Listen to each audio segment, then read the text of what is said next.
pessoal, tudo bem com vocês? Estamos iniciando mais uma vez o nosso programa de aulas Vem Aprender. Agora com as aulas para o quarto e quinto ano do ensino fundamental.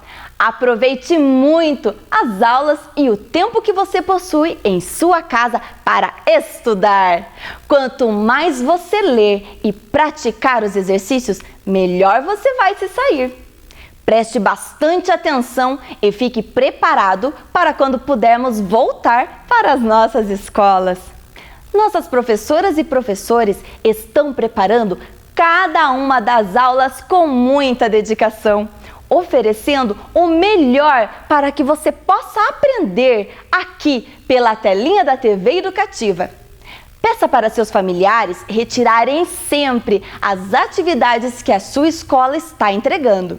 Também faça aqueles que estão em nosso site sme.pontagrossa.pr.gov.br. Quanto mais você fizer, melhor para você. Assim, poderemos completar o nosso ano letivo. E claro, cuide-se! Fique em casa, lave sempre as mãos e use a máscara se precisar sair. Não relaxe nos cuidados contra o coronavírus. Vamos vencê-los juntos! Os alunos de nossos CMEs e escolas continuam mostrando pra gente os trabalhos e atividades que estão fazendo em casa. Vamos ver?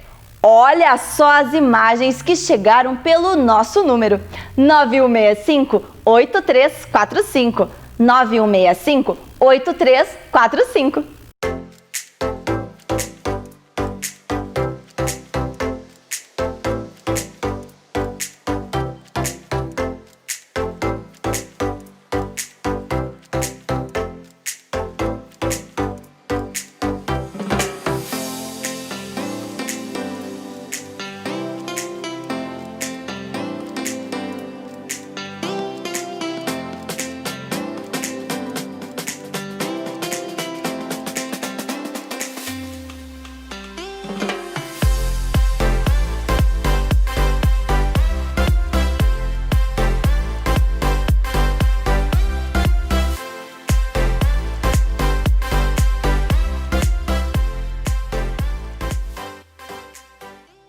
Muito bem, pessoal! Continuem assim, lendo muito e estudando.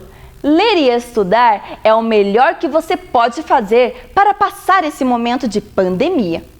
Os estudos nos deixam mais inteligentes e com muito mais conhecimento.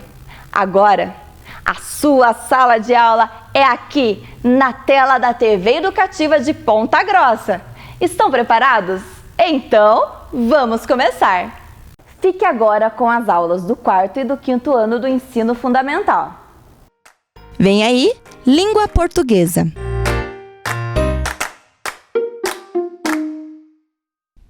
Bom dia, pessoal! Tudo bem? Estamos aqui para mais uma semana de aula de língua portuguesa do programa Vem Aprender.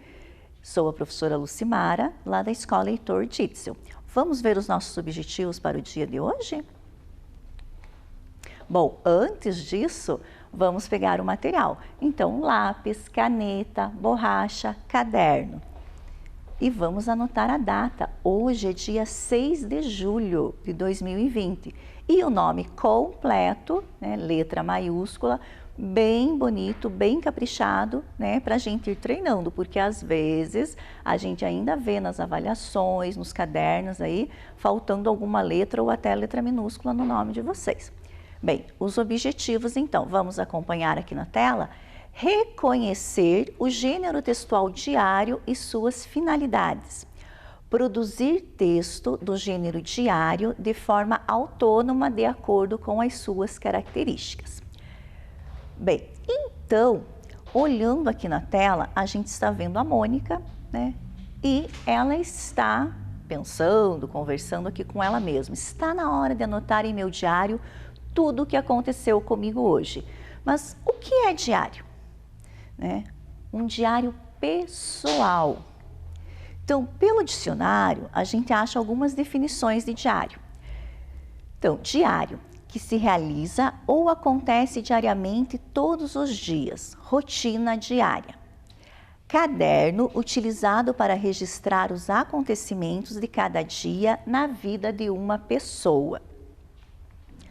Mas então, na língua portuguesa, o que é o diário?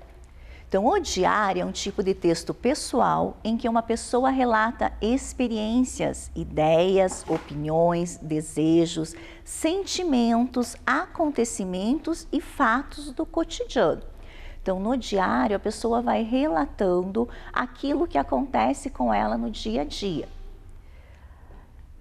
Os diários podem ser importantes documentos históricos de testemunho que revelam uma época. Por exemplo, o famoso diário de Anne Frank, vocês já ouviram falar nele? Em que a autora é uma adolescente judia e ela aborda os dias em que passou escondida na Holanda durante a Segunda Guerra. Então, a gente vai conversar um pouquinho agora sobre o diário de Anne Frank. Bem, essa menina que aparece aqui na tela é a Anne Frank.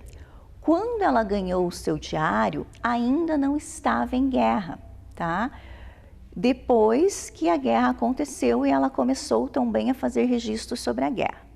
Bem, então Anne Frank, ela nasceu em 1929 e morreu em 1945. Ela foi uma jovem judia vítima de perseguição na Segunda Guerra Mundial. Se não tivesse morrido de tifo e inanição em um campo de concentração nazista na Alemanha, ela estaria hoje com 91 anos, olha só, né? Já estaria bem idosa. Ela era uma escritora compulsiva, ou seja, ela gostava muito de escrever, ela escrevia muito.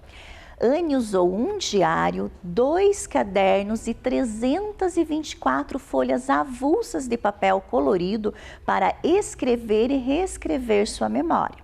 Então, aqui na tela, a gente tem uma imagem, né, do diário original de Anne Frank. Então, as anotações, algumas fotos, né, alguns outros papéis colados ali no diário dela. Bem, aqui, né, a gente vê a primeira anotação que ela fez no diário. Então, ela escreveu lá assim, ó: espero poder confiar inteiramente em você, como jamais confiei em alguém até hoje. E espero que você venha a ser um grande apoio e um grande conforto para mim. Anne Frank, 12 de junho de 1942. Então, nesta data, ela ganhou o diário. Vamos ver como que aconteceu esse ganho do diário dela. Então, olha lá, domingo, acompanha aí com a professora. Domingo, 14 de junho de 1942.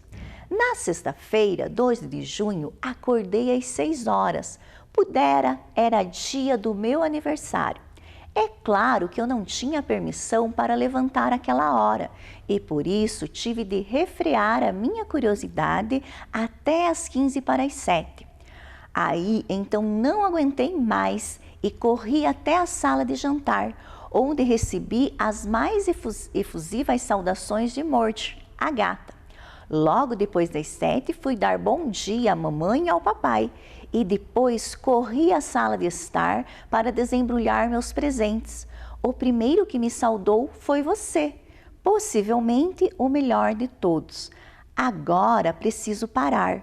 Até logo. Acho que vamos ser grandes amigos. Então aqui, né, foi o primeiro registro que a Anne Frank fez no diário dela.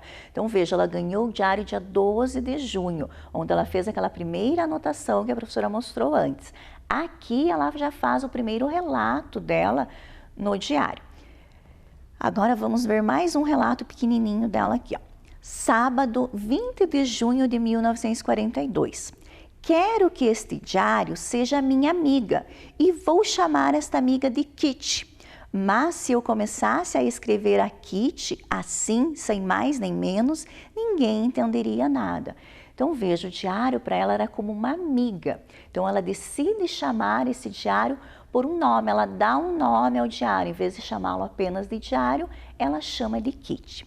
Bom, então aqui a gente viu 2 relatos, né, de uma menina contando um pouquinho, né, sobre ali o dia do aniversário, os presentes e depois esse relato de como ela vai chamar o diário.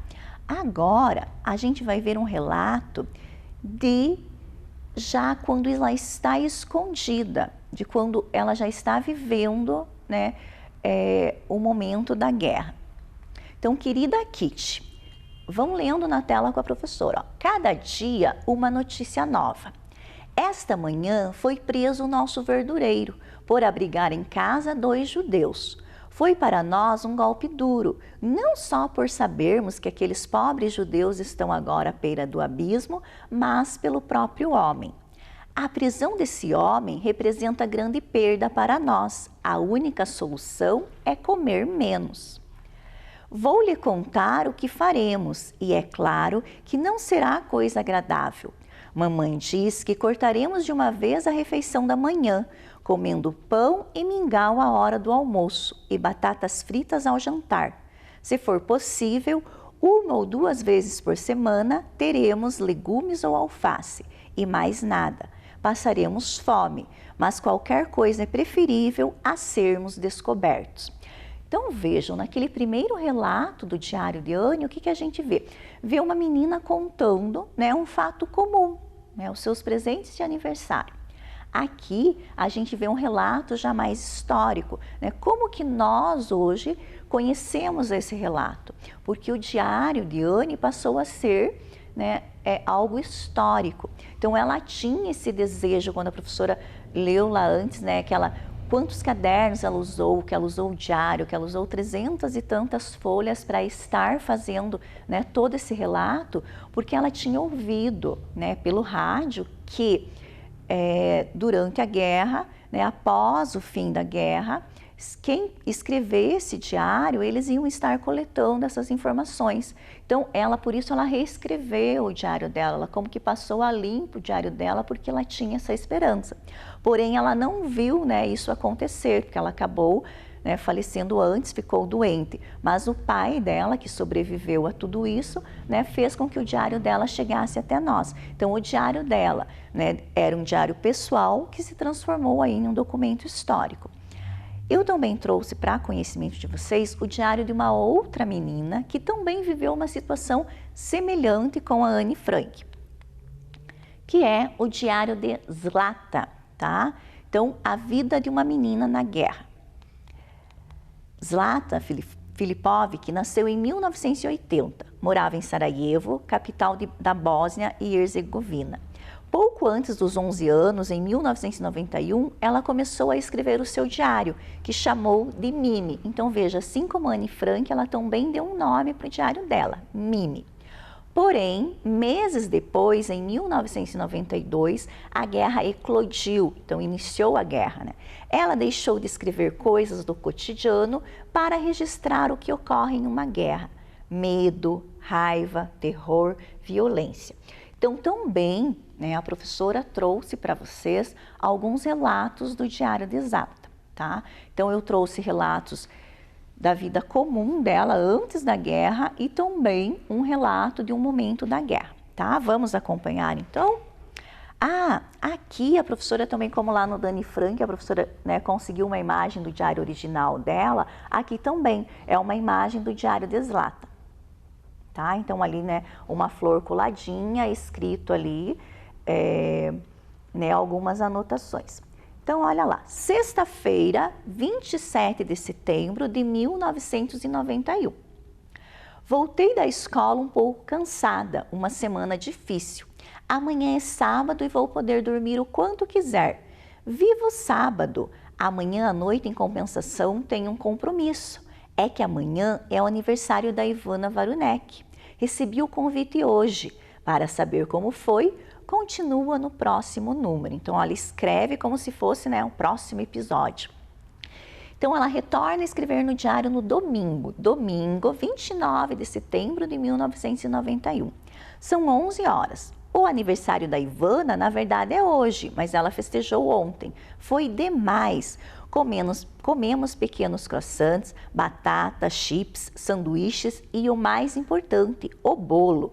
Não tinha só meninas, meninos também foram convidados. A gente fez um concurso de danças e eu ganhei. Como prêmio, me deram uma pequena caixa de joias, ou seja, um aniversário legal. Agora, neste relato, nós temos um relato de um momento da guerra. Então, Dear Mimi, que é a querida Mimi, uma carnificida, um massacre, um horror, uma abominação, sangue, grito, choro, desespero. Eis a rua Vazuminski hoje. 2 granadas caíram na rua Vazuminski, outra no mercado. Mamãe estava por perto na hora. Ela foi correndo refugiar-se na casa de vovô e vovó. Papai e eu estávamos ficando quase loucos porque ela não voltava. Vi essas coisas pela televisão e não consigo acreditar no que vi. É inacreditável. Minha garganta estava apertada, meu estômago doía. O pânico. Estavam transportando os feridos para o hospital, para um abrigo. Passávamos o tempo todo olhando pela janela na esperança de ver mamãe chegar e nada. Ela não voltava. Comunicaram a lista de vítimas e feridos. Nada sobre mamãe. Papai e eu desesperados. Será que mamãe estava viva? Às 16 horas, papai resolveu ir procurar no hospital. Vestiu-se para sair e já estava indo para a casa dos Bobar para eu não ficar sozinha em casa.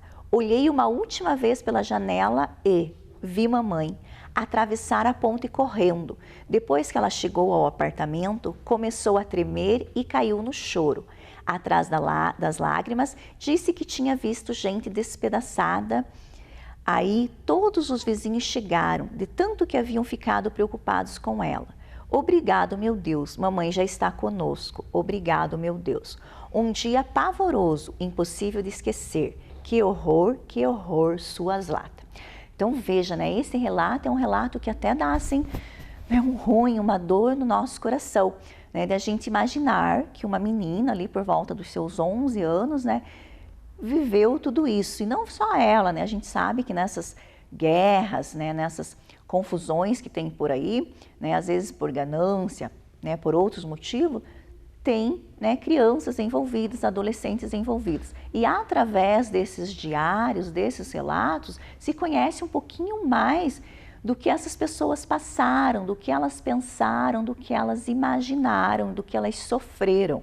Então, como a professora já falou lá no Diário de Anne Frank, né, um diário que era um registro pessoal, que era, né, para registrar ali momentos importantes do dia a dia, passa a registrar, né, momentos históricos. E assim como elas, tem outras publicações, né, inclusive a Zlata, ela publicou depois, mais tarde, né, um outro diário, né, Vozes Roubadas, onde tem daí relato de 14 adolescentes, jovens, crianças também sobre momentos de guerra. Bom, mas, né, por que a professora trouxe esses relatos para vocês? Para a gente, né, alcançar o nosso objetivo de conhecer o gênero textual diário e saber como é esse gênero, né, como que a gente escreve um diário, para que serve um diário. Bem, então os diários, eles eram produzidos para serem lidos somente pelas próprias pessoas ou por um amigo muito íntimo, pois ele reunia diversos segredos. Alguns tipos de diário até incluíam um cadeado com chave. Então, os diários eram, né, assim, grandes amigos, grandes confidentes, onde se registravam, né, seus segredos, seus sentimentos, seus pensamentos, opiniões, e nem sempre as pessoas queriam dividir isso com outras pessoas, né? Às vezes elas registravam só, né, para um desabafo, para uma conversa, e esse registro às vezes, acabava, né, ficando guardado. Então, por isso tinha ali chave, era um segredo. Então, eu trouxe aqui um pedacinho do querido Diário Otário. Não sei se vocês conhecem, né? O querido Diário Otário, ele é um diário fictício. Mas, né, a professora acha bem interessante aqui no início dele, porque a autora coloca lá, né? Não leia o meu diário. E ela mostra bem essa parte do diário enquanto segredo. Então, olha lá, né? Então, não leia o meu diário. Ou eu terei que usar meus raios lasers contra você, ou meus raios de gelo, ou raios de fumaça, ou raios de fedor, ou raios de Beagle. Sim, raios de Beagle existem mesmo, por isso é melhor tomar cuidado. Então ela faz algumas ameaças aí em tom de brincadeira, né? E nós temos daí essa página, né, do diário dela no início, que fala assim: querido ser que está lendo o meu diário, otário, eu ordeno que você pare de ler agora. Sou apenas uma cidadã comum e simpática desta cidade pitoresca e não existe nenhuma razão para você suspeitar que eu possa estar secretamente mantendo algum segredo ao meu respeito em segredo. Se vocês são meus pais, eu sei que não posso chamar as pessoas de nada de ruim, nem ficar apontando os defeitos dos outros, mas escrever eu posso. E se vocês me acusarem de fazer alguma coisa que eu tenha escrito neste diário, saberei que vocês o leram. O que eu não estou dando permissão para vocês fazerem. Se bem que vocês podem ter usado os poderes mentais mutantes para ler a minha mente. Se foi isso mesmo, é bom pararem com isso também. Todos os outros criminosos, vilões, desajustados e mutantes, cuidados, pois estou observando todos os seus movimentos, exceto aqueles que vocês fazem no banheiro, é claro. E farei justiça de todas as formas se violarem a santidade do meu diário. Se vocês pudessem me ver agora, ficariam com muito medo ao ver quanto peso eu consigo carregar. Assinado, Jamie Kelly. PS. Claro, se você não for um vilão ou criminoso, saiba que eu estou vendo você. Então largue o meu diário e caia fora. Continuo levantando pesos aqui, viu?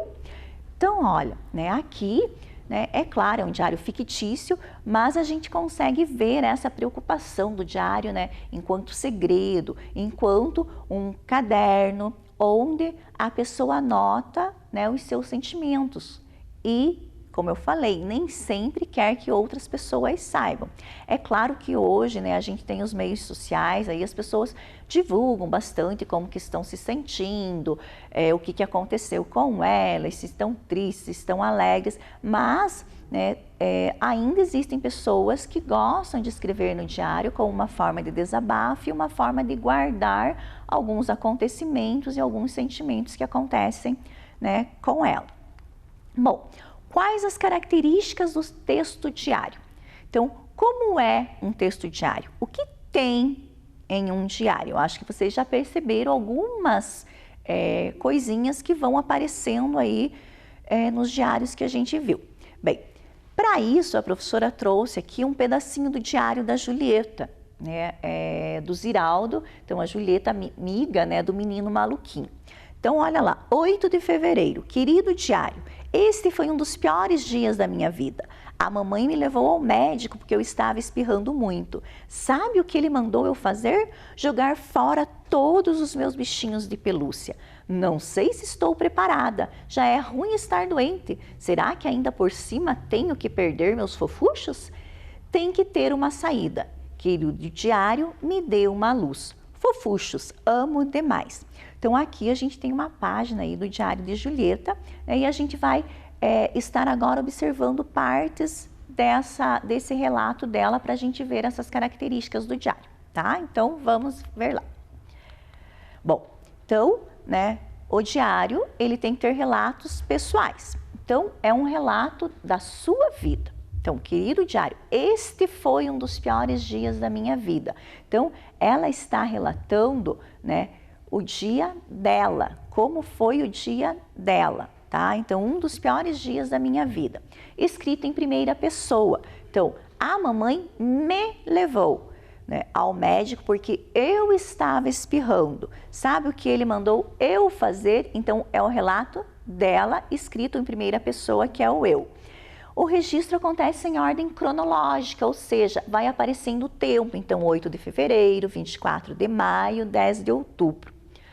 Também tem a presença do vocativo. Professor, o que é vocativo? Vocativo é como se chama o diário. Então, querido diário, companheiríssimo diário. A gente viu o exemplo lá, querida Kitty, né, querida Mimi. Então, como que você chama o diário? Ele apresenta uma linguagem informal, um vocabulário simples. Então, não é uma linguagem formal, é uma linguagem simples, porque ele não é escrito para ser, né, publicado, para ser lido por várias pessoas. Ele é escrito para você mesmo ser o leitor ou alguém de perto, né? Então, ela usa aqui, né, tipo, fofucho, né, tem que ter uma saída. Ela podia escrever mais formalmente, deve haver uma saída, mas é uma linguagem simples, do jeito que ela fala normalmente. O diário, às vezes, traz elementos de recordação e caligrafia como marca pessoal e emoção. Então, o que são elementos de recordação? Um desenho, um adesivo, né, um ingresso, alguma coisa daquele momento que você viveu. E a caligrafia, então a escrita da pessoa, às vezes está mais bonita, às vezes faz colorido, às vezes faz uma escrita mais tremida. Então, dependendo da emoção da pessoa, é uma marca da pessoa. Os textos geralmente são assinados, então ao final do diário, né, a pessoa assina cada dia. Então, aqui no caso, o Diário de Julieta, né, assinado pela Julieta. Bom, como fazer um diário? Então, nós vimos as características, vamos ver lá, então, como que a gente faz, o que tem que ter num diário. Então, a data é primordial, não existe diário sem data. Então, a data é indicada no início do texto, né, que você vai estar escrevendo. O vocativo, ele não é obrigatório, né, mas fica mais interessante. Então, geralmente é incluído no começo do texto como querido diário, querido amigo diário. Em alguns casos, as pessoas, né, inventam um nome fictício para ele. Bom, depois vem o corpo do texto. O que é o corpo do texto? É o relato, é aquilo que aconteceu, né? Você vai contar aquilo que aconteceu no seu dia ou aquilo que você está sentindo. Por último, né, a assinatura. Então, normalmente, os diários são assinados a cada dia. E também, né, antes aí, né, do nome do autor, pode aparecer as despedidas, né? Então, boa noite, até amanhã, até a próxima. Também não é obrigatório. Então, o que é obrigatório no diário é a data e o relato, né? O vocativo e a assinatura é se a pessoa quer colocar. Bom, então a professora trouxe um exemplo aqui, ó, data, né? Por exemplo, 13 de novembro, vocativo, meu diário. Corpo do texto. Passaram-se 2 dias que eu não escrevo em você. Tenho 1000 novidades. No dia 1, eu fui viajar para o litoral e lá me diverti muito. Já estou em casa, logo volto para a escola. Muitos serão os deveres, tabuada, contas. Vou te contar um segredo, vou contar só para você. Eu acho que estou gostando do Luca. Ele é o menino mais lindo do condomínio. Não conte para ninguém, viu? Bem, são essas as novidades. Amanhã estarei de volta. Durma bem. Aí a despedida, né? Então, beijos. Se despede com o beijo. E a assinatura, assinado eu. E aqui o desenho do coraçãozinho aí, né? Que é a marca ali de recordação. Bom, então, né, por que escrever um diário? Eu trouxe aqui, né, uma pequena escrita de uma aluna, né, da Adriele, lá da Escola Heitor, onde ela coloca assim. Então, por que escrever um diário? Porque nele registramos verdades, sentimentos, decepções, coisas do dia a dia. Falamos da nossa vida, fazemos reflexões, até parece que conversamos com alguém. Eu amo escrever no meu diário. Então, eu vou deixar um desafio para vocês, uma tarefinha, tá? Então, como que vai ser essa tarefinha? Então, na tarefa, a gente vai fazer como se estivesse fazendo um diário. Então, você vai escolher uma folha do seu caderno, tá? Para fazer esse relato do diário. Se você já escreve em diário, porque eu sei, né, que nós temos vários alunos que escrevem um caderninho como se fosse diário, ou tem um diário, você pode escrever no seu diário mesmo, mas é interessante você escrever em uma folhinha para depois você poder estar mandando essa folha para sua professora corrigir, né? Porque essa tarefa está lá no material complementar e com certeza, né, a sua escola mandou para você junto com as outras atividades da semana. Então, olha lá. Escolha um fato para registrar como se fosse uma página do seu diário pessoal. Então, você vai registrar um fato da sua vida. Pode ser algo que já te aconteceu há bastante tempo, mas que você achou que foi algo legal, algo interessante para contar. Às vezes pode ser algo às vezes triste, mas que também, né, que você queira desabafar nesse diário. Mas veja bem, aqui você vai estar escrevendo para alguém ler. Então, você vai escrever algo que você quer contar, que você não se importa das pessoas estarem sabendo. Bom, então, primeiro, data. Então, vai colocar a data do dia que você escreveu. Vocativo. Então, você vai né? Como que você vai chamar o teu diário? Meu diário, se você quiser dar um nome para ele, da forma que você quiser. Corpo do texto. Então, o corpo do texto você vai contar, né? No dia tal aconteceu, né? Eu fui viajar, foi uma viagem bem legal. Ou então, você pode escrever como que você está se sentindo agora, sem poder estar saindo de casa, sem poder estar brincando com os amigos, às vezes visitando alguma pessoa que você goste. Então, você vai relatar isso no corpo do texto. Depois, a despedida. Então, você vai, né, pôr lá um tchau, um boa noite, boa tarde, até a próxima. Por fim, a sua assinatura, né? Como que você assina, pode ser seu nome, seu apelido. Se tiver algum elemento de recordação desse dia, disso que você está relatando, você pode pôr, ou você pode fazer um desenho ali em volta para decorar essa página. Usar a letra maiúscula no início do parágrafo e nos nomes próprios. E então usar também marcadores temporais. Então, hoje, ontem, quando que aconteceu, sobre o que você está falando. Tá bom? Então, eu aguardo, né, o registro de vocês e façam aí um bom relato. Até a próxima aula. Vem aí, matemática.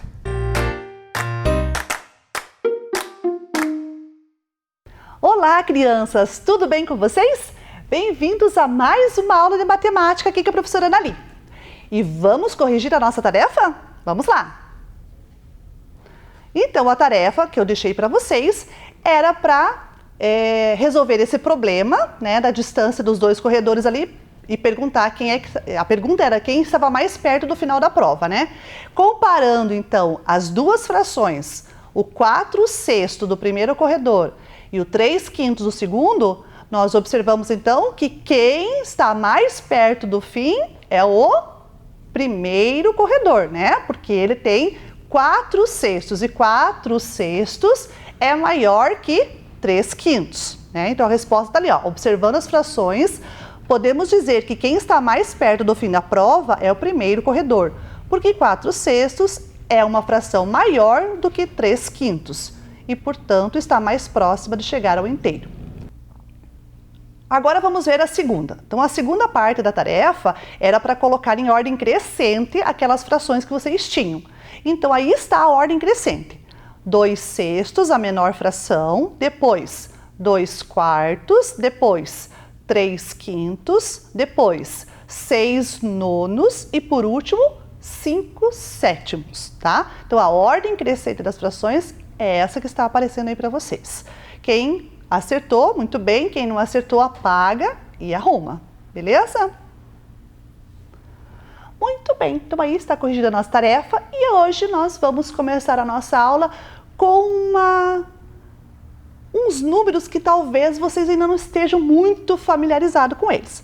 Mas a gente vai entrar num campo numérico diferente hoje. Vamos ver aí pelo nosso objetivo? Nós vamos reconhecer os números decimais, né, e a sua equivalência com frações de denominador de 10, 100 e 1000. Muito bem, então veja, nós temos, né, que já trabalhamos alguns dias atrás a ideia da fração. Então, vocês já sabem o que é uma fração, né? Que é uma parte de um inteiro. Hoje nós vamos olhar para as frações que têm denominadores 10, 100 e 1000. E dessas frações nós vamos olhar para os números decimais, tá bom? Bem, então a professora trouxe aqui um material que eu vou, né, manipular aqui para vocês. Vocês vão me acompanhando aqui no raciocínio. Ok? Então, a professora trouxe aqui, ó, um cubo bem grande, né? Um cubo bem... que vocês normalmente não trabalham com eles, porque ele é um cubo de 1000, né? Aquele cubo que a gente tem no material dourado, o maior deles. Porém, ele está aqui feito de madeira, tá bom? Então, é um cubo diferente daquele que a gente está acostumado a mostrar para vocês aqui na TV. Então, esse aqui é o cubo. Ele vai ser o meu inteiro, tá? Então, o meu inteiro agora é o meu cubo. Esse aqui é o meu inteiro. Eu vou fracioná-lo em partes, tá? Então, quando eu tenho esse aqui inteiro, eu digo que ele vale 1. Então, olha aqui, a professora vai registrar aqui na mesa, na folha, tá? Então, o meu cubo é uma unidade inteira. Então, ó, o número 1, que é o número da unidade inteira que a gente já conhece. É um número natural, um dos primeiros números que a gente aprende. Muito bem, então esse 1 aqui é o meu cubo, tá? Ele é inteiro. O que acontece quando eu reparto em partes o meu cubo maior? Então eu faço de conta aqui, ó, que a professora está recortando esse cubo em tantas partes igual a essa placa. Então vamos olhar. 1, 2, 3, 4, 5, 6, 7, 8, 9, 10. Então, quantas placas desta cabe nesse cubo? 10. Muito bem. Então, a minha placa, ela vale um pedaço das 10 que eu dividi o cubo maior, ok? Então, olha como é que a professora vai registrar agora. É uma fração onde eu tinha 10 partes iguais e tomei uma só. Então, olha aqui a fração que a professora registrou. 1/10, tá? Então, 1/10 é a minha placa. Muito bem. Agora, o que será que acontece se eu dividir o meu cubo maior nesse tamanho aqui, ó? Tá vendo? O tamanho da minha barrinha? Então, eu quero saber quantas barrinhas dessa a professora tem em todo esse cubo aqui, ó. Se eu pudesse repartir, tirar uma por uma, quantas dessa eu teria aqui? Bem, vamos fazer uma relação. A placa tem 10, né, das barrinhas. Nós já sabemos disso. Então, essa placa vale 10 das barrinhas. Bem, então, se a placa vale 10 das barrinhas e eu tenho 10 barrinhas numa placa e 10 placas num cubo, se eu multiplicar 10 vezes 10, eu vou ter quanto? Quanto? Isso, eu vou ter 100. Então, a professora diz que esta minha barra, ela vale das 100 partes que eu tinha dividido, a minha barra vale 1/100. Por quê? Porque essa barra no meu cubo maior, ela tem 100 partes dela. 100 partes dessa barra, então eu pego 1/100. E a placa, eu tinha dividido ela, né, o meu cubo maior, em 10 placas. Então a placa é 1/10, ok? Muito bem. Agora, a professora vai pegar esse cubinho pequenininho aqui, ó. Observem lá. Esse cubo menorzinho, quanto será que ele vai ter aqui no cubo maior, dentro desse grandão? Este pequeno cubinho. Quantos desse cubinho pequenininho, ó, vou mostrar melhor para vocês verem aí, ó. Esse cubinho pequeno, quanto será que eu tenho aqui nesse cubo maior, desse pequenininho? Quem já disse aí? Eu já escutei alguém falando. Isso, muito bem. Então, esse pequeno cubo, né, dentro do meu espaço ali, ele tem 1000. Isso mesmo, 1000. E eu vou pegar um deles só. Então, olha aqui, ó. O meu cubo pequenininho, ele vale 1 dos 1000 que tem aqui, ó, nesse cubo grande. Tá? Vou pôr ele meio tortinho para vocês poderem enxergar o número 1 aqui embaixo. Então, 1 inteiro é esse cubo. 10 partes iguais é a placa. Eu tenho uma placa das 10, 1/10. Depois eu tenho a minha barra, dividida no cubo grande, tem 100 barras dessas aqui. Então, é 1/100. E essa aqui, que esse é o meu cubinho, né, o pequenininho, dentro do cubo grande, tem 1000. Então, 1/1000. Ok? Conseguiram compreender essa relação que a professora fez aqui com o material dourado? Muito bem. Quando a gente fala, né, nas pequenas partes, né, quando o denominador é 10, é 100 e é 1000, a gente trabalha com frações decimais. Por que são decimais? Porque são de denominadores 10, 100 e 1000, ou seja, o 100, o 1000 e todos os outros números maiores, eles são múltiplos de 10, né? Então, todos os múltiplos de 10 nós podemos então fazer frações decimais. Vamos observar aí na telinha agora essa relação que a professora acabou de fazer aqui? Então vejam lá, o inteiro que foi dividido em 10 partes iguais, depois em 100 partes iguais e por último em 1000 partes iguais. Então foi a relação que a gente viu aqui. Na sequência nós vamos ver a relação da fração. Então veja lá, 1/10 que eu mostrei para vocês aqui, tá mostrando aí na telinha para vocês verem, 1/100º, 1/1000º. Então veja o registro das frações que vocês estão observando aí na telinha, ok? Então, muito bem. Quando a gente trabalha com essa ideia de frações de divisão por 10, por 100, por 1000, a gente já consegue identificar alguns números decimais. Que daqui a pouquinho nós vamos chegar neles. Mas até agora nós trabalhamos com o cubo, né? Então o cubo foi meu inteiro. Mas eu posso mudar de inteiro. Isso, eu posso pegar outra representação para o inteiro. Então a professora trouxe aqui para vocês, né? Uma tira. Então vocês vão observar aí agora, vai aparecer para vocês, né? Essa tira. Bem, essas tiras aí, elas vão representar o meu inteiro agora, tá? Então, o meu inteiro agora é esse tamanho aqui. Beleza? Muito bem. Então, vamos olhar essa parte pintada de amarela por primeiro. Vamos observar essa parte aqui. Vamos ver quantos pedaços a gente tem em divisão aqui, ó. Nós temos, vou pegar aqui a caneta para mostrar para vocês. Nós temos aqui, ó, um quadro, tá? Então, aqui, ó, é uma divisão. Vou dividir para vocês olharem aí. Então, eu tenho essa divisão, eu tenho esta outra, deixa eu virar aqui para a professora fazer, senão tá tremendo. Esta outra, mais uma e a última. Muito bem. Então, veja as divisões que a professora fez. Vamos contar quantas divisões deram? Vamos lá, junto comigo? Então, vamos lá. 1, 2, 3, 4, 5, 6, 7, 8, 9, 10. Quantos pedaços eu tenho aqui? 10 pedaços. Quantos pedaços eu pintei?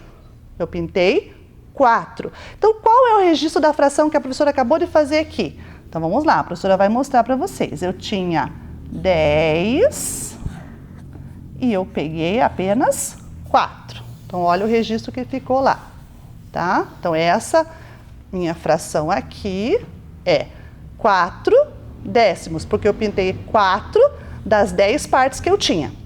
Beleza? Muito bem. Agora, vamos ver a próxima. Agora, a professora trouxe aqui essa pintada toda de vermelho e branco. Vamos observar? Então, aí, ó. A professora pintou assim uma vermelha e deixou uma branca para poder destacar para vocês que ela está sendo contada assim por barrinhas. Igualmente aquela barrinha que nós tínhamos no material dourado, tá bom? Então, ó, ela vai contar como se fosse uma barrinha do material dourado. Então, se a gente for contar, a gente vai contar daqui, das brancas e vermelhas, até chegar no final, quantas será? Alguém já respondeu. Isso, muito bem. Nós vamos ter 100 barras vermelhas, né, naquele todo. E eu pintei uma sim e outra não, né? Ó, uma sim e outra não, uma sim e outra não. Isso significa que a professora pintou a metade. A metade de 100 é quanto? Quanto vale a metade de 100? Quem que já disse? Eu já escutei alguém falando. Metade de 100 é 50. Então, nós vamos ter nessa fração que a professora acabou de mostrar para vocês, ó, nós vamos ter aqui 50 centésimos, porque eu pintei 50 pedaços, né, daqueles 100 que eu tinha, ok? Muito bem. Agora, vamos pegar essa outra aqui. Observe esse inteiro que a professora colocou na mesa. Agora, a professora tem uns pedacinhos bem pequenininhos aqui, ó. Já vai aproximar aí para vocês verem. Então, esses pedacinhos pequenininhos que estão aqui, ó, a professora pintou também um pontinho sim, um pontinho não, um pontinho sim, um pontinho não, ok? Dentro desse pedacinho aqui que tinha Quanto será que tem dentro desse pedaço? Vamos lá, vamos contar com a professora aqui os ladinhos. 1, 2, 3, 4, 5, 6, 7, 8, 9, 10. Então, eu tenho 10 nessa minha distância e tenho 1, 2, 3, 4, 5, 6, 7, 8, 9, 10 nessa distância. Então, 10 por 10 fecha quanto? Isso, fecha 100. Então, aqui eu tenho 100, 200, 300, 400, 500, 600, 700, 800, 900, 1000. Eu tenho 1000 quadradinhos pequenininhos. E aqui a professora pintou só do primeiro quadradinho a metade dos 100. Quanto que vale a metade dos 100? Vocês já falaram para a professora quanto era a metade de 100. Quanto que é a metade de 100? É 50. Só que é 50 dos 1000 pedacinhos, né? Então a fração ficou assim agora. Nós vamos ter 1000 pedaços e a professora pintou apenas os 50 pedacinhos primeiros. Então, olha aqui o registro dessa outra fração que a professora fez. Então, eu tinha 1000 pedacinhos e pintei só os 50. Então, ficou 50 milésimos. Ok? Muito bem. Então, vejam, esses dois inteiros que nós trabalhamos são dois inteiros diferentes. Um é um cubo, é tridimensional, né? Ele tem 3 dimensões, né? Como a gente já sabe. E esse aqui é mais no plano, né? É um inteiro mais assim, como se a gente estivesse pegando uma barra de chocolate ou alguma coisa parecida, ok? Vamos ver aí na nossa telinha agora o registro de todos os nossos trabalhos aqui na mesa? Vamos lá. Então, ó, nós tínhamos o inteiro, aí a gente descobriu os décimos, então a parte amarelinha ali é 1/10, a parte vermelha que a professora já mostrou 1/100 e a parte azulzinha que eu pintei lá apenas um só, né? É 1 milésimos. Muito bem. Na sequência, nós vamos ver agora aí, ó. A professora colocou os dois inteiros que nós trabalhamos aqui na mesa da professora. Tanto o cubo quanto aquela barra, né? Aquela barra, aquela plaquinha lá dos milésimos. Eu quero que vocês observem para me dizer qual é a fração decimal que vocês estão observando aí. Então, olha o primeiro cubo, olha o segundo cubo, olha o terceiro. Depois você olha para de baixo, tá? Vamos olhar primeiro no cubo, depois a gente olha da tira. Quanto será que eu tenho no primeiro cubo? Alguém já sabe? Vamos ver? Isso, 4/10, porque eu pintei 4 dos 10 pedaços que tinham dividido aquele cubo. Ótimo! E o próximo? Quanto será que eu tenho ali? Vamos ver? 28 centésimos, porque eu pintei 28 como se fossem as barrinhas, né, que a professora mostrou aqui para vocês. Então, 28 centésimos. Ok. E olha no último. Quanto tem aí no último? Conta bem aí, ó. Veja ali que você já aprendeu a fazer aquela multiplicação, né? Do retangular, da matriz retangular. Então, se você fizer uma multiplicação aí, ó, da altura e da largura, você já vai ter quantos quadrinhos estão pintados. Já achou? Quanto deu? Isso, 30 milésimos. Por que milésimos? Porque eu tenho 1000 pedacinhos daquele ali. E eu peguei só os 30 que estão na frente. Agora, observe a tira de baixo. Eu estou pegando a parte amarela, então a parte amarela, lembra que a gente já observou que são os décimos? Então, quantos décimos eu pintei aí? Vamos ver? 6 décimos, muito bem! Então, vocês viram como não é difícil fazer as frações decimais? Então, são essas frações decimais que a gente precisa entender para poder entender também os números decimais. Mas vamos olhar agora a equivalência dessas frações decimais. Lembra que a gente já trabalhou com essa ideia de equivalência? O que é ser equivalente na fração?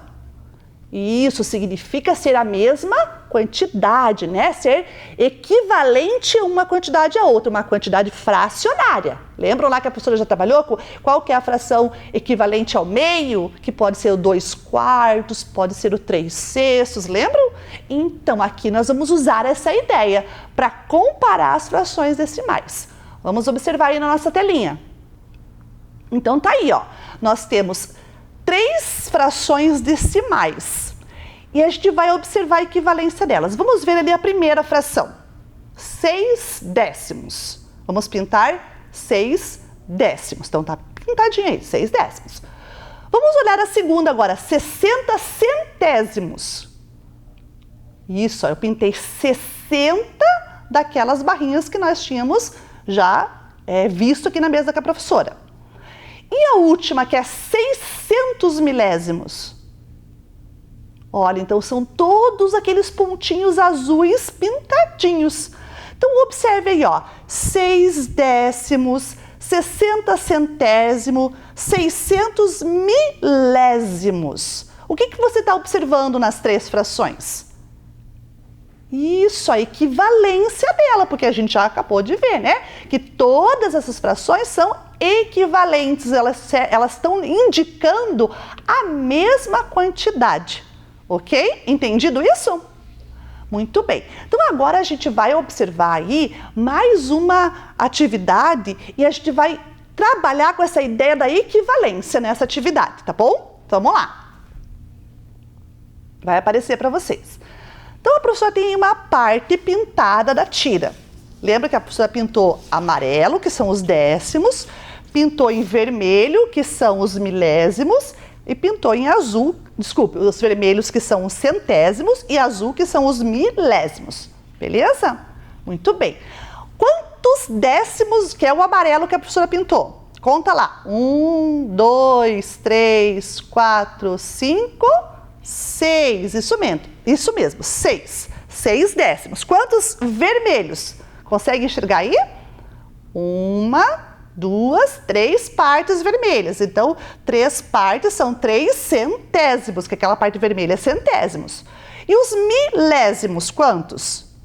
1, 2, 3, 4, 5. Isso mesmo, 5 milésimos. Vamos ver o registro dos números?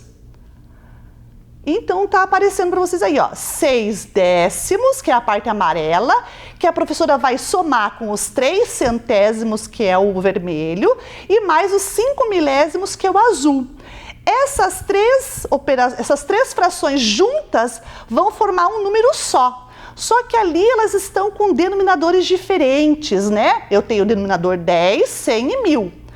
Mas eu quero, para fazer a operação da soma, eu preciso que esses denominadores, né, eles sejam iguais. Então agora eu vou trabalhar com a fração equivalente. Vamos ver ali os 6 décimos que eu pintei ali. Transformando em milésimos, quantos milésimos eu pintei de amarelo? Se eu tenho 6 décimos, eu pintei de amarelo 600, porque a gente já viu essa ideia logo ali atrás, lembram? Então, 600 milésimos. Aí o 3, que é o 30, né? Que no caso ali é o 3 centésimos, eu vou contar um por um ali dos quadradinhos e vou descobrir que eu tinha 30 milésimos. E os outros 5 milésimos. Então, vamos ver como é que ficou a equivalência? Então, lá, ó, 6 décimos, 600 milésimos. 3 centésimos, 30 milésimos. E os 5 milésimos por último. Somando tudo, nós vamos ter 635 milésimos. 635 milésimos. Então, agora, a professora quer que você observe aqui na mesa, que é a professora agora. Nós vamos usar para mostrar para vocês a relação que eu quero trabalhar agora, uma calculadora. Por que a professora vai usar a calculadora? Porque nesse exato momento, o objetivo da professora não é fazer operações, não é fazer contas. É só verificar uma situação que precisa ser rápida. Então eu vou usar a calculadora porque é ela que faz mais rápido, né, a operação para mim. Qual era a fração que tinha lá? 635 milésimos. O que será que acontece se eu dividir o número que está em cima, que é o numerador, pelo número que está embaixo, que é o denominador? 635 divididos por 1000. Então, eu vou fazer isso aqui na minha calculadora, já mostro para vocês. 635, então vamos ver se você consegue observar aí na sua casa. Ó, 635, a professora vai apertar o divididos e vai fazer 1000. Então, 1, 0, 0, 0. 1000 igual. Olha o número que apareceu aí, 0,635. Olhe lá, gente, ele virou um número que tem vírgula. Então, você percebeu a relação da fração decimal com o número decimal? Então, toda vez que eu tenho uma fração decimal, eu posso transformar ela em número. Na verdade, qualquer fração eu posso transformar ela em número decimal. Mas aqui a professora está começando a mostrar para vocês o que significa número decimal, que é aquele número que possui a vírgula. Vamos continuar aí na nossa telinha no registro? Então, vamos ver lá. Se eu dividir o 600 pelo 1000, quanto que vai dar? Vamos ver ali embaixo? Olha lá, ó. Vai dar 0,600. O 30, né, 30 milésimos vai dar 0,030. Os 5 milésimos vai dar 0,005. E se eu somar todos esses números, eu vou ter aquele final ali, ó, que é o 635 milésimos. No número decimal, a gente escreve o 0, a vírgula, depois o 635. Ok? Entenderam isso? Muito bem. Então, vamos ver o que está escrito ali do ladinho? Vamos voltar? Então, ali, ó. A professora colocou ali alguns lembretes. Para adicionar as frações, precisamos observar o denominador de todas elas. Se forem diferentes, a gente precisa procurar outra fração equivalente a ele, né? Que seja de mesmo denominador. Todas as frações ali que vocês estão observando são denominador 1000, por isso que eu consegui somar. Daí a gente realiza a conta, né? E para adicionar números decimais, a gente precisa observar a vírgula abaixo de vírgula. O que significa isso, professora? Significa que na hora da operação, a gente vai usar, quando a gente arma a operação, a gente vai colocar a vírgula bem embaixo da outra vírgula, para poder fazer a operação da soma ou da subtração ou de qualquer outra operação que a gente for trabalhar com os decimais. Mas hoje não é o nosso propósito trabalhar com somas, né? Ali a professora apenas mostrou para vocês o registro dessa nossa fração que tinha ali, ok? Muito bem. Vamos ver aí na nossa telinha mais uma situação que a gente vai poder trabalhar com as ideias da fração? Então agora acompanhe aqui com a professora. Veja, nós temos aí na tela, né, as frações decimais e os números decimais a ela equivalente. Como que você sabe, professora, que são esses números aí? Porque a professora já mostrou para vocês na divisão aqui da calculadora. Se você dividir 1 por 10, você vai ter 0,1. 1 por 100 vai ter 0,01. E 1 por 1000 vai dar 0,001, ok? Essa é a relação que nós temos aí. Então, agora, observe aqui com a professora na mesa. Então, nós temos aqui uma máquina de números decimais. É bem parecida com aquela que a gente já fez lá no começo, né? Quando a gente vai estudando os números inteiros, os números naturais. A gente já fez uma máquina de número. Essa aqui é bem parecida, só que aqui nós vamos ter a unidade, a dezena e a centena apenas. E depois da unidade aqui, ó, né, menorzinho que a unidade, nós vamos ter os décimos, os centésimos e os milésimos, que equivale às frações. Só que aqui, como a gente está falando de números decimais, a gente vai trabalhar com os números decimais. Muito bem. Então, veja que a professora vai pegar alguns números e vai colocar aqui na máquina. Por exemplo, aqui, ó, a professora tem 7 unidades, né? 7 inteiros, é 7, 7, né? A vírgula está depois dele, só que eu não tenho nenhum número para trás. Mas se eu fizer isso aqui, ó, tirar o 7 da unidade e colocar ele na casa dos décimos, eu vou ter 7 décimos. Olha como que eu escrevo 7 décimos. 0,7. E se eu colocar o 7 na casa dos centésimos? Eu vou ter 0, né, o 0 da unidade, porque eu não tenho nada da unidade aqui, né, colocado, vírgula, 0,7. E se eu colocar o 7 aqui no milésimo, né? Na parte menorzinha da nossa máquina, eu vou ter o número 0,007, ok? Mas vamos ver a equivalência do 7 aqui, ó. Se eu colocar 7 décimos, se eu não apresentar os zeros aqui atrás, ó, 7 décimos sem os zeros, tá vendo? É 0,7. Eu escondi os centésimos e os milésimos. Se eu acrescentar o zero do centésimo ao 7, eu vou ter quantos centésimos? 70, muito bem. Só que 7 décimos e 70 centésimos são diferentes ou são a mesma coisa? Isso, são a mesma coisa, porque eu não acrescentei número mais nenhum. Eu só coloquei, né, o zero atrás do 7 aqui nos números decimais. E se eu juntar o zero do milésimo? O que acontece no zero do milésimo? Eu vou ter dos 7 décimos 700 milésimos, muito bem.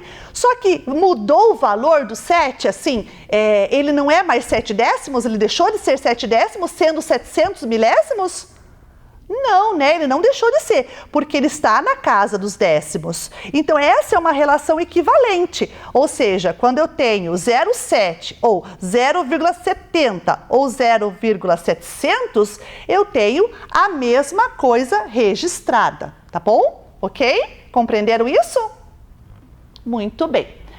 Então, essa relação da máquina aí você pode fazer na sua casa. Faz igualzinho a outra. Só que você vai dividir ela, né? O sulfite que a gente sempre recorta lá, a gente vai dividir em 6 partes. As 3 primeiras partes para a classe das unidades simples e as 3 classes menores para os décimos, centésimos e milésimos. Beleza? Veja quanta coisa a gente já aprendeu hoje na nossa aula, né? O que será que a gente viu? Quantas coisas a gente viu na aula de hoje? Vamos ver aí na telinha? Então veja quanta coisa a gente viu. A gente viu os números decimais equivalentes às frações decimais. A gente viu como transformar a fração decimal no número decimal, né? E observando que existe uma equivalência, né? Olha ali nos 3 décimos, né? 3 décimos é igual a 30 centésimos, que é igual a 300 milésimos. Então, essa relação de igualdade existe porque o número, né, representa a mesma quantidade. E a gente também viu aqui na máquina de número, né, a leitura, a gente fez alguns números aqui, ali está aparecendo para vocês um número maior, né, ó, 3 unidades, 405 milésimos. E embaixo, 0,25, ou seja, 25 centésimos, porque eu faço a leitura aonde o último número aparece. Olha na de cima, apareceu o 5 no milésimos, então eu vou falar 3,405 milésimos. E no de baixo eu vou falar 25 centésimos. E a gente também observou, né, a equivalência dos números ali decimais, quando eu quero juntar todos os números decimais, então eu posso fazer equivalência na fração de mesmo denominador. E essa fração vai me dar o número decimal, que eu posso também fazer a soma deles e encontrar o resultado final. Muito bem, então tudo isso a gente viu na aula de hoje. E tudo isso nos levou a cumprir o nosso objetivo. Você lembra qual era o nosso objetivo? Vamos ver aí na telinha? Reconhecer números decimais e a sua equivalência com frações de denominador 10, 100 e 1000. Então, isso que a gente fez hoje. A gente trabalhou com os decimais, fazendo equivalência com os denominadores 10, 100 e 1000. Muito bem, crianças, a gente chegou, né, no final da nossa aula, mas antes de eu me despedir de vocês, eu tenho uma tarefa, isso mesmo. Vamos ver qual que é a tarefa que eu deixei para vocês? Então, a tarefa é essa aí, né? Eu tenho ali um quadro, como se fosse uma tabela, né? E você vai preencher esse quadro igual a professora fez ali na primeira parte. Então, a professora já deixou os 7 décimos prontos. Em cima, a fração e embaixo o número decimal. Tá bom? Então, vocês vão ler o número que está ali em cima e registrar em fração e depois registrar em número decimal. E na parte 2 da tarefa, nós temos ali uma tira pintada, né? Tantos que eu pintei, você vai me dizer qual é o valor em número decimal e em fração decimal, essa parte que a professora pintou. Beleza?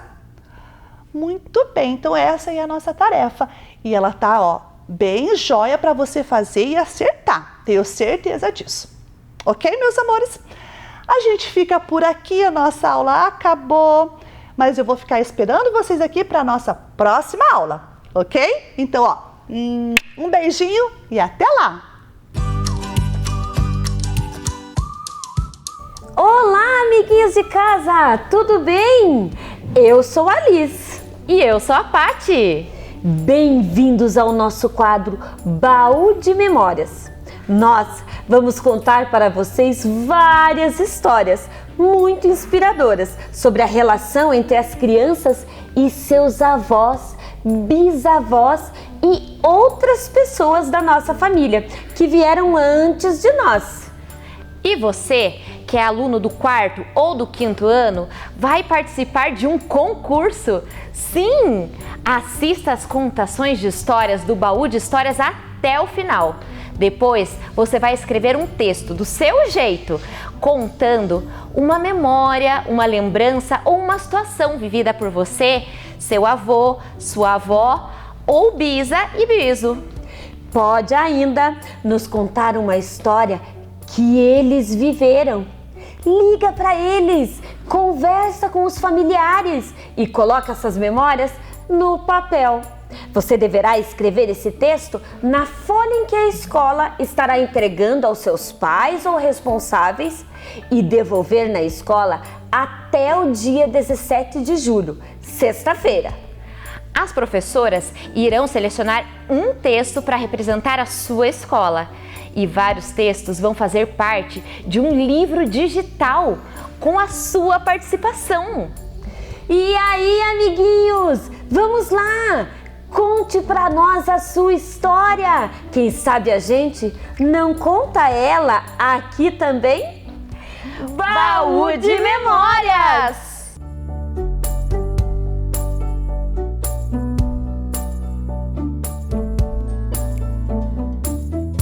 Hoje eu vou ler para vocês Vovó Viaja e Não Sai de Casa, de Silvia Ortoff. E nós vamos descobrir por onde essa vovó animada viajou, o que será que ela comeu e onde foram os lugares em que ela visitou e todas as coisas que ela viu. E vocês aí em casa já estão escrevendo seu texto sobre a história dos seus avós ou algo que vocês vivenciaram com eles? Eu estou muito ansiosa para ler os textos de vocês. Lembrando que os 30 melhores textos vão compor um livro digital. Sim, e vocês podem mostrar para todos os seus parentes, sem contar que o tempo em que nós passaremos junto com os nossos avós para pesquisar e poder escrever algo sobre a vida deles vai ser mega divertido. Vamos ouvir hoje mais uma história? Todo mundo aqui comigo. Vovó viaja e não sai de casa? Quando recebi o convite para ilustrar os livros de Silvia Ortoff, fiquei curiosa e fui procurar saber mais sobre sua vida e suas obras. Descobri uma pessoa encantadora, uma história mais deliciosa que a outra e me apaixonei pelas riquezas da sua fantasia e pelo seu humor. A impressão que tenho é de que Silvia era uma pessoa muito colorida e divertida. Não cheguei a ter a grata satisfação de conhecê-la pessoalmente. Foi uma honra e um desafio ilustrar o seu livro Vovó Viaja e Não Sai de Casa. Bebel Kalash. A Bebel Kalash é que fez toda a ilustração do livro da Silvia.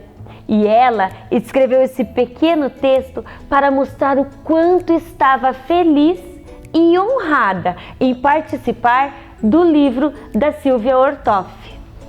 Vovó turista vai e viaja, sai do seu quarto ficando em casa.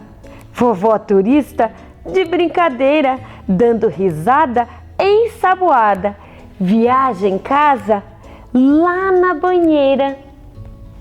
Vovó turista vai pro fogão, faz comida em alemão, frita salsichos, é tirolesa, come na Áustria a sobremesa. Tudo acontece lá na cozinha. Como viaja a vovozinha? Vovó turista vai pro Japão, desce a escada lá no porão.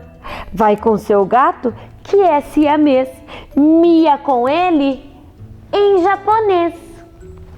Faz outra mala, leva mais tralha. Um canguru salta na sala. Vovó turista vai para a Austrália. Dentro do bolso, mas que rebu! Dentro do bolso do canguru. Vovó turista, como viaja, inventa tanto, não sai de casa. Vovó turista falou chinês, falou somente por uma vez. Fantasiada de mandarim, brincou de China no seu jardim. A Torre Eiffel, riscada giz, faz um armário virar Paris. Mas certa hora, passou-se o tempo. Vovó turista ficou tão velha. Subiu na telha do pensamento, lá pra lá da torre, tão alta. Vovó turista é astronauta. Vovó turista saiu de casa, fingiu ser anjo, fingiu ter asas, foi pro horizonte de perto longe, mandou cartão com uma estrela, disse que adora ser tão turista, mandou um beijo e até a vista.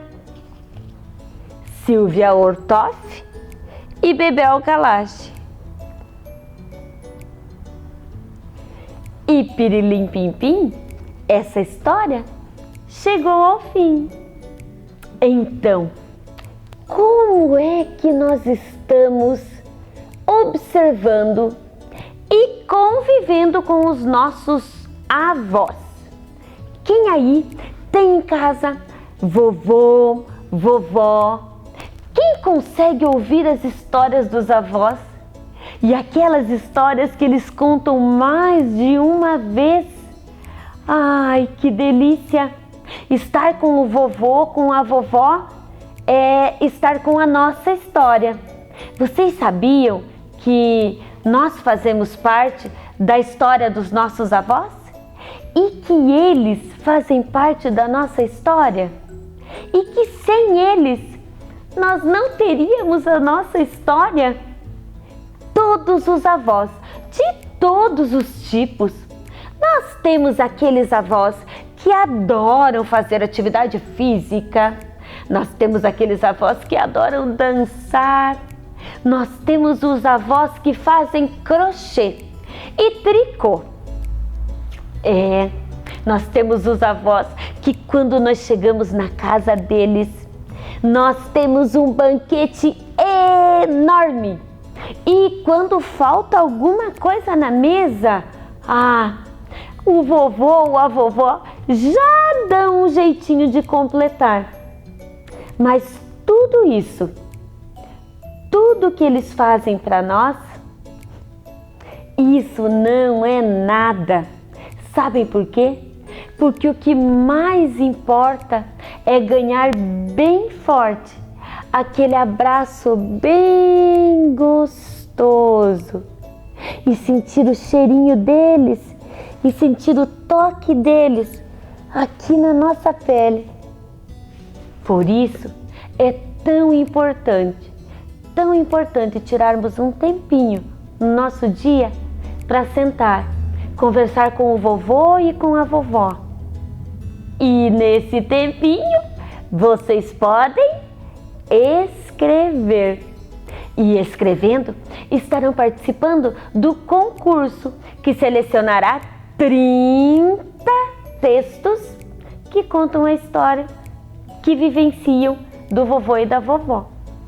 Participem, mas muito mais que participar do concurso, convivam e vivam as histórias com as pessoas que mais nos amam. Vem aí, Ciências Humanas.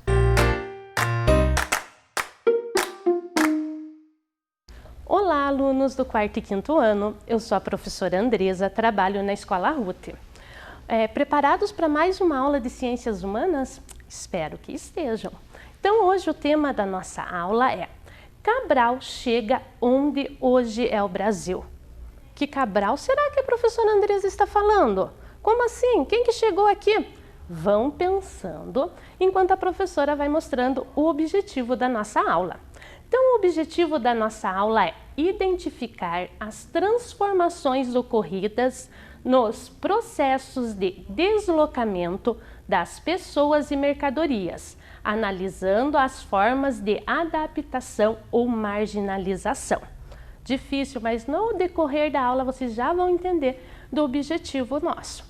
E aí, descobriram? Ah, descobriram, né? Pedro Álvares Cabral, né, pessoal? Claro, mas só que antes de nós chegar lá em Pedro Álvares Cabral, vamos voltar um pouquinho na história. Vamos voltar lá nas grandes navegações. Então, as navegações portuguesas e espanholas. O que foram as grandes navegações? Eu sei que você já foi abordado em outras aulas, né? Mas vamos dar vamos lembrar de novo, né? Então, as grandes navegações, elas começam na época que nós chamamos na Idade Moderna. Então, há um grande envolvimento, vamos dizer assim, intelectual e cultural. Então, começam-se a fazerem muitas pesquisas e essas pesquisas proporcionam criarem instrumentos ou aprimorarem instrumentos na qual vai permitir portugueses e espanhóis, né, irem navegar, ou seja, navegar por mares não navegáveis ainda, né? E Portugal, ele é o pioneiro. Como assim, professor, o pioneiro? Ele é o pioneiro a sair, a explorar, né, o oceano. Só que aqui na América foram os espanhóis. Lembram lá que a professora falou de Cristóvão Colombo, que chegou na América em 1492? Então, aqui na América foram os espanhóis. Mas quem saiu primeiro a navegar pelos mares foram os portugueses. E para que houvesse essas navegações, então houve um elo entre a coroa, a igreja e a burguesia. Quem era a burguesia? Eram os ricos comerciantes. Então, esses três se uniram para patrocinar, vamos dizer assim, as navegações. E eles tinham objetivos, cada um tinha um objetivo para ter as grandes navegações. Então, os principais objetivos foi busca de novas rotas comerciais, principalmente para as Índias, né? Você já foi trabalhado o comércio, né? Então, eles precisavam de uma nova rota para chegar na Índia. Primeiro objetivo. Segundo, expansão do comércio. Os ricos comerciantes, o que eles queriam? Eles queriam vender o seu produto, eles queriam colocar mais produtos no mercado, ou mesmo nessas colônias, vender para essas colônias. Então, por isso a expansão do comércio. Busca de metais preciosos, principalmente de ouro e prata. Nessa época, a região da Europa já estava muito desgastada, vamos dizer assim. Eles não estavam mais encontrando ouro e prata. E isso, para os reis, era um problema muito sério, né? Porque era a principal circulação, vamos dizer assim, de dinheiro, até podemos chamar assim, era o ouro e a prata. E temos a expansão da fé cristã. Então, nós vamos ver que nessa idade, pessoal, a igreja tem um grande poder nos países, um poder muito grande. E ela queria mais fiéis. Então, em cada vez que eles fossem explorar uma região, ela queria nessa região explorar, chamar mais fiel para a Igreja Católica. E qual a necessidade de novas rotas comerciais? Fala-se tanto, um caminho para a Índia, um caminho para a Índia, mas por que essa necessidade? Olhem aqui esse mapa da professora. Aqui em vermelho nós temos Portugal, a linha com o pontinho Lisboa. Aqui nós temos todo o mar Mediterrâneo, que era por onde eles usavam. Primeiro caminho português foi pelo mar Mediterrâneo. A professora já vai mostrar o mapa. Só que essa localização, quem dominava era Gênova e Veneza. eram os italianos. E eles cobravam muito caro, tanto pela passagem deles por essa região, quanto os produtos que eles traziam pela Índia. E também teve um ponto, assim, que eu vejo um ponto mais importante para as grandes navegações, foi a tomada de Constantinopla. Estão vendo? Olha a cara de brabo lá do turco, é a tomada dos turcos. Eles são o quê? Muçulmanos, pessoal. Lembram que a professora falou lá da igreja? E eles são muçulmanos. Então, havia muitas brigas entre muçulmanos e cristãos. Então, por isso, eles também não poderiam fazer o trajeto a pé. Aí que foi a necessidade, até pela terra, né? A pé ficava muito longe para eles irem andando. Então, por isso, a necessidade de eles terem um caminho pelo oceano. E que são... desculpe, só deixa a professora falar ainda do imaginário europeu. E para esse caminho do oceano, eles tiveram que romper com várias crenças. E uma delas é essa aqui, porque eles achavam que no oceano havia monstros, havia serpentes, então que ia acabar matando eles, afundando os navios deles, né? Então foi a primeira coisa que eles tiveram que romper, foi esse imaginário que eles tinham. Outra coisa que proporcionou as grandes navegações foram o quê? A construção das caravelas, e eles aprimoraram muitos instrumentos para navegação. Tanto é que Portugal tem uma escola para navegação, né, para ensinar a navegar. Então aqui nós temos as caravelas. Olhem aqui a caravela, quando a professora falou da questão da igreja, as caravelas portuguesas sempre tinham essa cruz de Malta que a gente chama. Por quê? Porque elas estavam a serviço da igreja, para vocês entenderem como a igreja é muito forte nessa época da história. E temos o astrolábio. O astrolábio, para vocês terem uma ideia, seria o que nós temos hoje de GPS. Então, eles tinham o astrolábio. E temos a bússola. Mas vocês estão falando, mas a bússola não é portuguesa, professora? Não, a bússola não é. A bússola é chinesa. Mas foram os portugueses que aprimoraram ela para as navegações. Então, tudo isso contribuiu para que eles pudessem navegar. E agora sim, as rotas para a Índia. Então, aqui em verde, eu quero que vocês vejam bem aí na tela de vocês. Em verde é a que Pedro de Corvilha fazia. Ele ia por terra, ia pelo mar Mediterrâneo e chegava lá. Foi o primeiro caminho que eles criaram. Mas nós aqui estamos mais nas grandes navegações. Pedro Álvares Cabral foi o terceiro a fazer essa viagem. O primeiro navegador foi Bartolomeu Dias, que ele está aqui em vermelho. Vejam que ele não consegue fazer toda a volta que ele precisava fazer. Ele para no Cabo das Tormentas, como eles chamavam na época, depois passa Cabo da Boa Esperança. Depois nós temos Vasco da Gama. Já ouviram falar em Vasco da Gama? Tenho certeza, um time de futebol lá do Rio de Janeiro. Isso mesmo, o time de futebol é em homenagem a esse navegador, Vasco da Gama. Vasco da Gama já consegue fazer todo o trajeto até chegar em Calicut, que é onde eles queriam chegar na Índia. E agora temos o que toda a nossa aula, né, que era o tema principal da nossa aula, Pedro Álvares Cabral. Então, Pedro Álvares Cabral sai de Lisboa, chega aqui no Brasil e continua a viagem para as Índias. Agora que eu quero levantar uma questão com vocês. Em alguns livros, até quando a professora estudou, falava-se que eles acabou se perdendo no oceano e chegando ao Brasil. Mas agora, vamos ver este mapa aqui. Vejam bem, quando que ele chegou? 1500. E esse mapa aqui é de 1494, que é o mapa do Tratado de Tordesilhas, antes deles chegar no Brasil, antes dos portugueses chegarem no Brasil. Mas nesse mapa aqui a gente pode ver que, vamos dizer assim, que o globo, o planeta, ele foi dividido por um tanto para a Espanha, um tanto para Portugal. E Portugal ficou com qual área? A área roxinha aqui, Espanha com a área amarela. E Portugal brigou muito para ficar com esse pedaço de terra. Se eles não sabiam que existia essa terra aqui, vamos dizer assim, por que eu ia brigar por uma coisa que eu não conheço?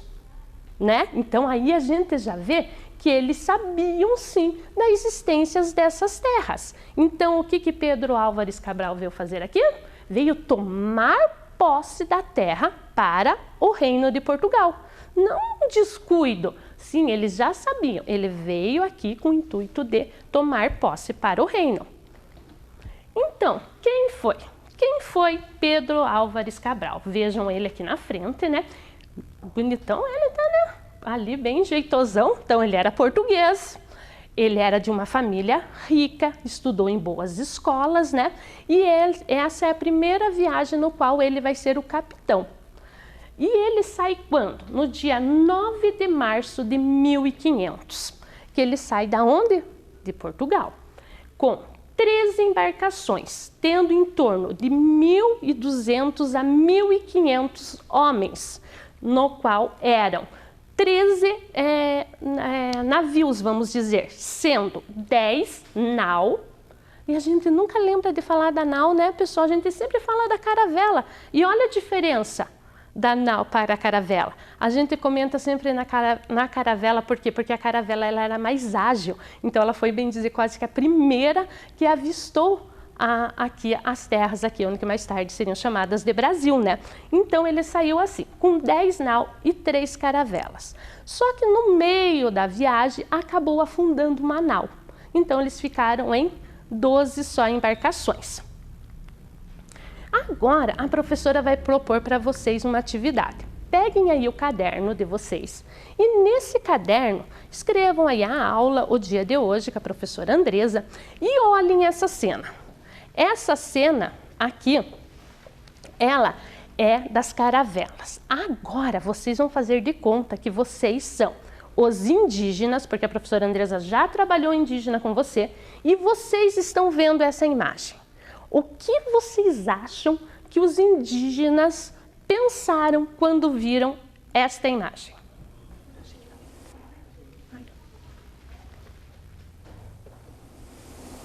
Olha, escutem quem tem até o som do mar. Escrevam aí, pode ser uma frase.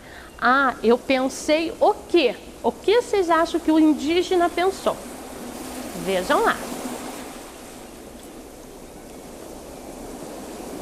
Bem rapidinho, pessoal, escreve aí.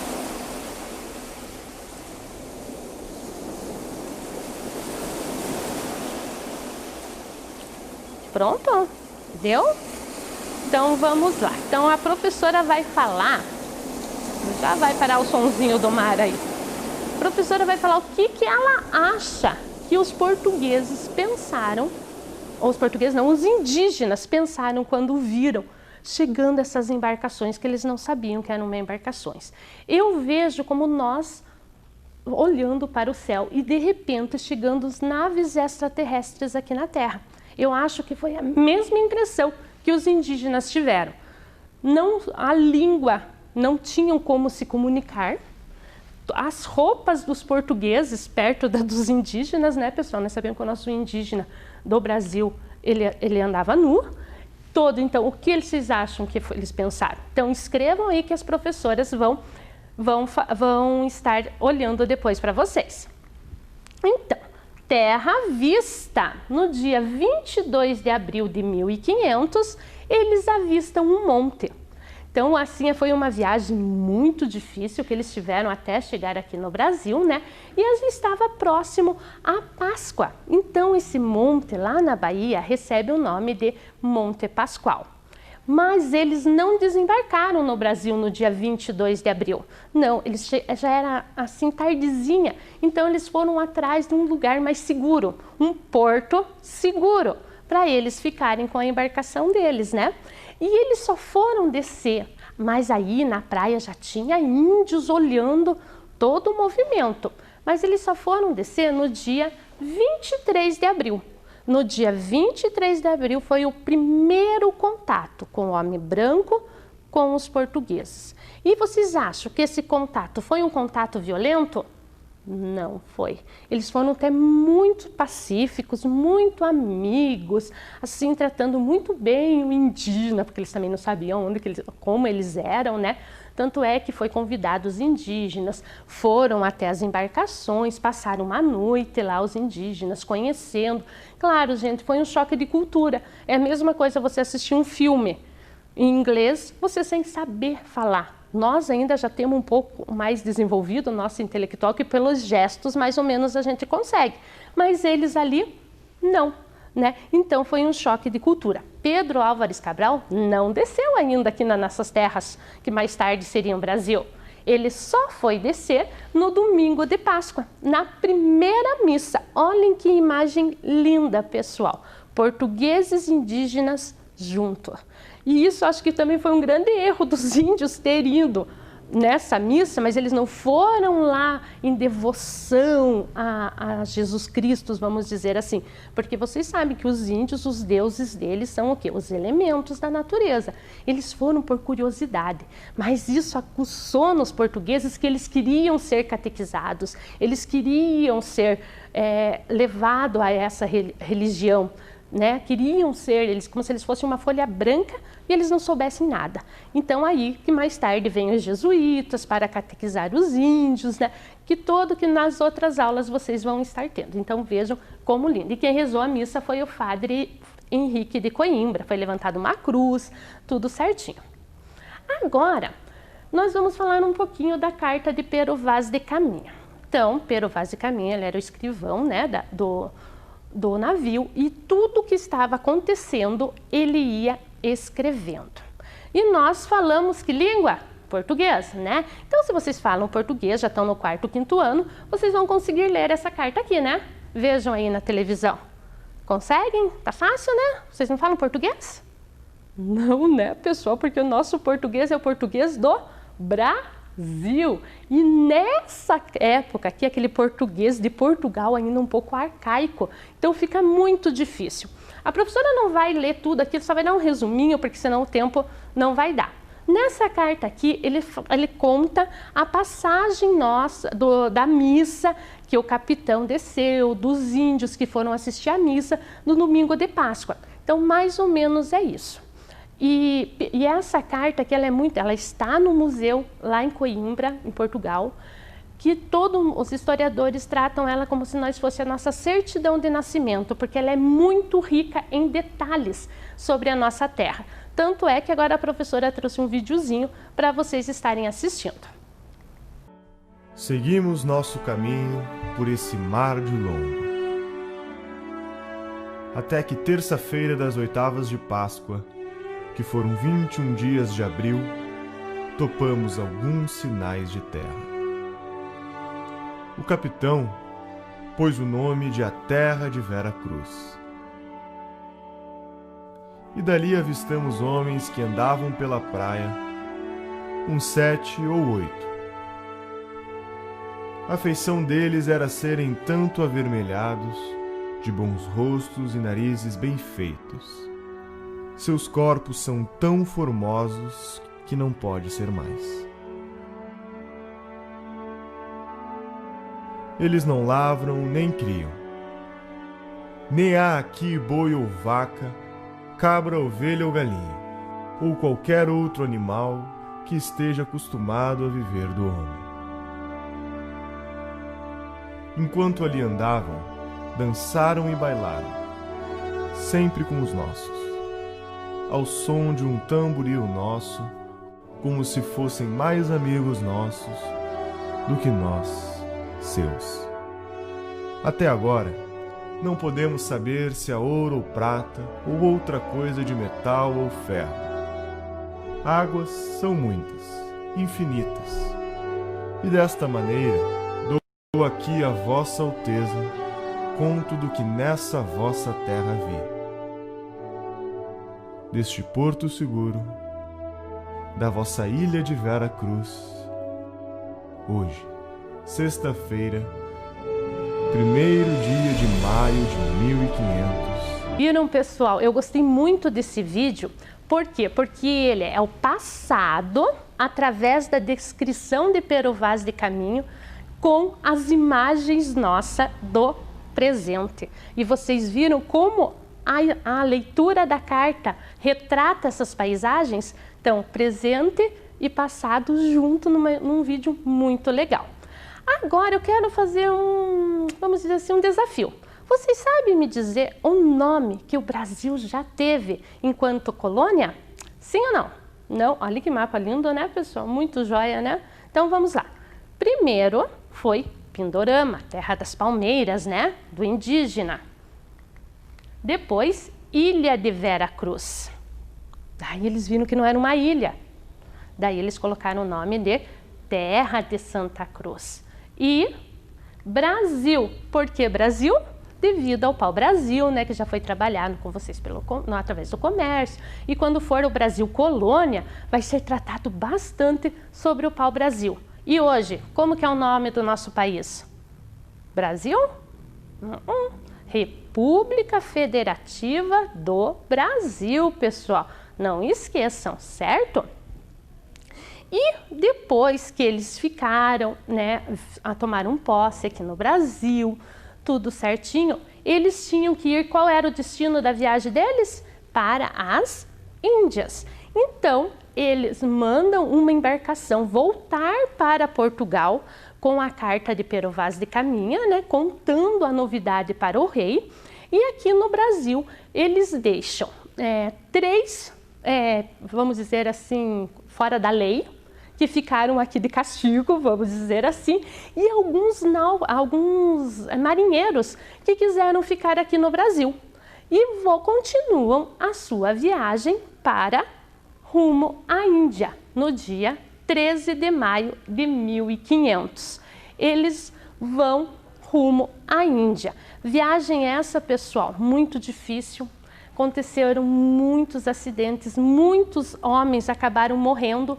Dos 1.500 voltam para Portugal, somente 500, sendo que um desses passageiros, vamos dizer assim, né, desses marinheiros da esquadra de Cabral, era Pero Vaz de Caminha, que não volta para Portugal, que acaba morrendo em conflitos ali. Certo, pessoal? Espero que vocês tenham gostado. Vamos agora só fazer um resuminho. E esse resuminho hoje vocês vão copiar no caderno. Coloca lá, resumo da chegada dos portugueses. Vamos ver lá? Então, o que nós vimos primeiro? As grandes navegações. Então, escrevam aí, as grandes navegações. Vimos o Tratado de Tordesilhas, muito importante. Tratado esse antes da chegada dos portugueses aqui no Brasil. Também 9 de março, mas vamos pôr só 9 de março? Não, vamos colocar 9 de março, o dia que sai a esquadra de Pedro Álvares Cabral de Portugal. Terra à vista, coloquem aí, né, o dia que chegaram aqui no dia 22 de abril. A primeira missa, né, que levantaram, que foi a única vez que o capitão desce aqui e conhece as terras, a carta de Pero Vaz de Caminha e os nomes do Brasil. Então, agora a professora vai fazer um pouco diferente do que ela está acostumada a fazer no final das aulas. Eu já vou me despedindo, espero que vocês tenham gostado, né, da história, conhecer um pouco da nossa origem. Vão lá no site, procurem as tarefas, façam as tarefas das professoras, façam o resuminho aí, olha, vamos lá. Principalmente meu quinto ano aí, vamos lá, quinto ano da professora. Façam o resuminho. E agora a professora vai deixar uma música para vocês, uma música bem legal que conta toda essa história nossa. Essa música, eu agradeço já aos professores de musicalização, né, que eles vão interpretar para vocês. Tchau, tchau e até a próxima.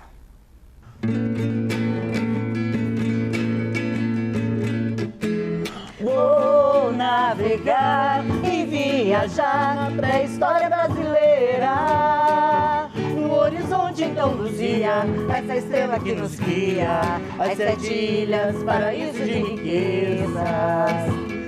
Os fenícios do passado adentraram o rio-mar. Quando o vento soprou, terra terra à vista, um grito forte ecoou. Maré que vai me levar pelos mistérios do mar, um novo mundo quero conquistar. Maré que vai me levar pelos mistérios do mar, um novo mundo quero conquistar. E na terra prometida por Tupã, vi guerreiras amazonas. Surgem os tupiniquins, cantam os tupinambás, suas tribos pedem paz. Cavalaria dos mares, em grandes navegações, veio a cobiça e a escravidão, semeando este nosso chão. Brasil, berço de todas as raças, que acolhe os imigrantes, és mãe gentil com amor. Seja africano ou de Portugal, enlace de cultura é carnaval. É nesse embalo que eu vou navegar, com alegria desfilar. Pátria, mãe gentil, desse gigante meu Brasil. É nesse embalo que eu vou navegar, com alegria desfilar. Pátria, mãe gentil, desse gigante meu Brasil.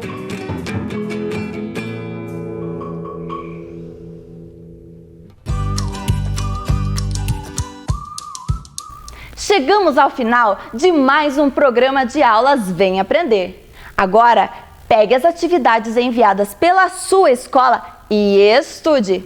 Baixe também os exercícios que estão no nosso site isme.pontagrossa.pr.gov.br. Para assistir novamente este programa, basta acessar a página da Secretaria de Educação de Ponta Grossa, no Facebook ou no YouTube.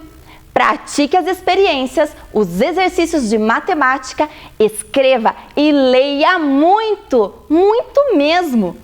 Todas as aulas possuem atividades de leitura e exercícios para você ter cada vez mais conhecimento. Já sabe, não deixe esse coronavírus atrapalhar os seus estudos. Também envie para nós o que você está lendo e estudando. Nosso número você já conhece, é o 9165-8345. 9165-8345. Faça o seu vídeo ou foto e mande para nós. Obrigada pela sua companhia e até o próximo programa. Tchau! Olha, professora Lúcia, esse é o meu ônibus do arco-íris. Ônibus arco-íris com material reciclável que eu usei do meu livro. Ó, mostre bem certinho aqui o ônibus. E aqui também tem escrito. Tchau!